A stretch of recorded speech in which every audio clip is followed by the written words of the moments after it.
छत्तीसगढ़ी गाने देखने के लिए हमारे YouTube चैनल को सब्सक्राइब करें और नए अपडेट्स जानने के लिए बेल आइकन के बटन को क्लिक करें।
आपकी आवाज ही आपकी पहचान है।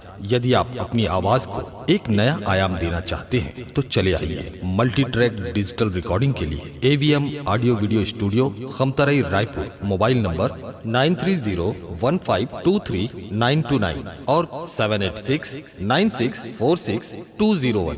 यदि आप नए एवं पुराने गीत सुनना चाहते हैं तो avmgana.com में जाकर गाना फ्री डाउनलोड करें और YouTube चैनल में AVM गाना और KK कैसेट्स को सब्सक्राइब करें।